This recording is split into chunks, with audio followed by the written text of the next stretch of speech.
Ah, Monsieur Blanchon, pour le vœu. Non, là, je suis un peu... je suis une bonne patte, là, mais ça ne durera pas, vous me connaissez. Hein? Vous me connaissez. Monsieur Blanchon, allez-y.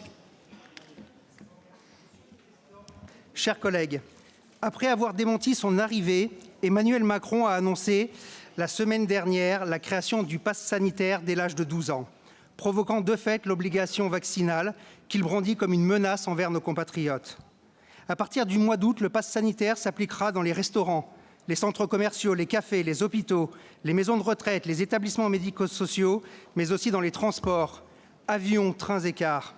Seuls les détenteurs du pass pourront accéder à ces lieux, qu'ils soient clients ou salariés, obligeant ces derniers à se vacciner, puisque personne n'acceptera un test PCR toutes les 72 heures pour aller simplement travailler.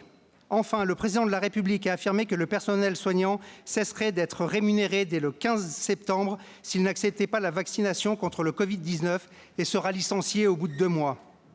Pour la première fois dans l'histoire de notre pays, il faudra présenter une autorisation pour accomplir les gestes du quotidien et décliner son état sérologique ainsi que son identité à un employé transformé en sentinelle du gouvernement. Chacun d'entre nous sera tour à tour contrôleur quand il est serveur ou agent de la SNCF et contrôlé quand il va se rendre au cinéma ou dans un bar.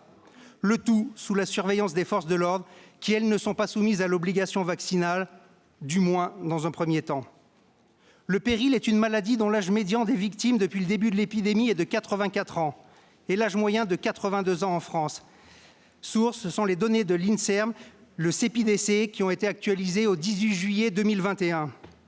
Au titre de la compétence de la région en matière de santé, le Rassemblement national soumet le vœu suivant à votre approbation.